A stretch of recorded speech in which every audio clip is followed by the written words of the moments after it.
Bonjour, bienvenue chez Audi Racing. Alors voilà, je vais vous faire un briefing de sécurité.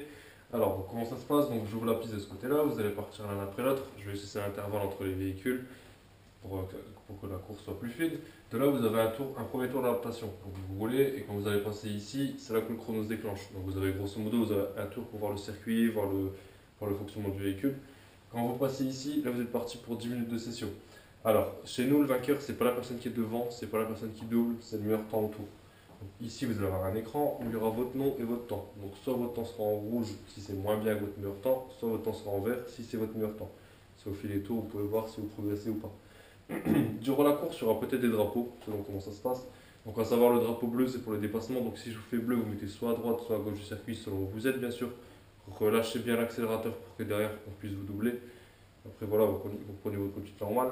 Le jaune, tout le monde ralentit, il se passe quelque chose sur le circuit. Le noir, c'est exclusion. Et le drapeau à damier, c'est la fin de la course. Donc la fin de la course, je vous de ce côté-ci. Dans cette zone, je vous fais un coup de drapeau à damier pour que vous sachiez que c'est la fin et qu'il faut rentrer au stand. Bien sûr, au stand, on rentre doucement, question de sécurité. Pareil, quand vous rentrez, avant de sortir du véhicule, attendez que j'ai éteint le moteur, question de sécurité. Toujours pareil, niveau sécurité, vous allez avoir une combinaison, un casque, une charge pour l'hygiène.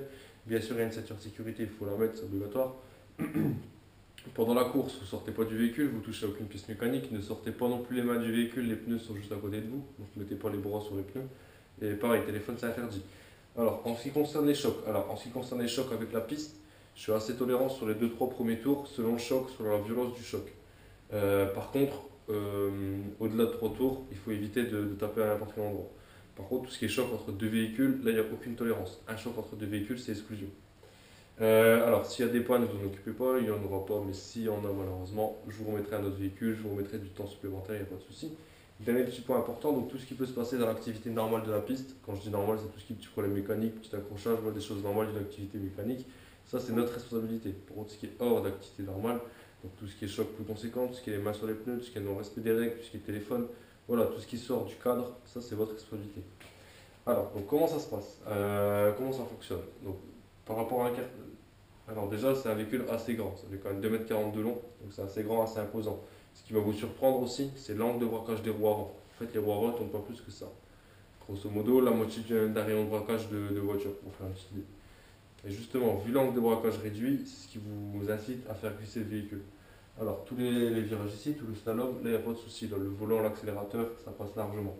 Par contre, ce virage, là, il faut que vous vous amusez à faire glisser le véhicule. C'est là que vous allez vous amuser. Alors, par exemple, ce virage, donc vous allez dans le sens là. En arrivant au virage, on a placé deux plots rouges. À l'endroit des plots, c'est là qu'il faut freiner. Quand vous allez freiner, les roues arrière se bloquent. De là, vous mettez un coup de volant, l'arrière va automatiquement glisser. Un petit peu le même principe qu'un frein à main. Alors, de là, vous glissez, ça met dans la voie trajectoire. Quand vous êtes dans la voie trajectoire, de là, vous relâchez le frein, vous accélérez. Donc, attention, c'est jambe droite, accélérateur, jambe gauche, frein. Et surtout, pas les deux en même temps. C'est bien l'une après l'autre.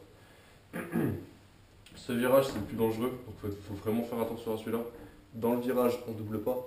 Si vous arrivez deux de front, il y en a un qui se met derrière, un qui se met devant. Et si vous êtes cul à cul, laissez une bonne distance de sécurité. Alors, sur celui-là, on peut faire une différente manière. Sur les premiers tours, freinez pour vous habituer au véhicule, pour voir un petit peu son fonctionnement.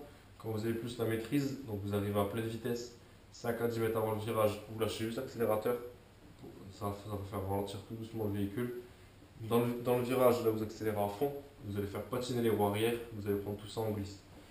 Et pareil, dernier virage, celui devant le bar. Donc pour celui-là, pareil, si vous bloquez, vous touchez à rien. Je viens vous décaler, je viens vous faire repartir. Alors pour celui-là, donc vous allez dans ce sens-là. En arrivant, on ralentit, on passe à côté du mur, on passe à côté de la barrière. Tu vois cette barrière-ci. Là, vous tournez à gauche au maximum, vous accélérez. Vous allez prendre tout ça en glisse.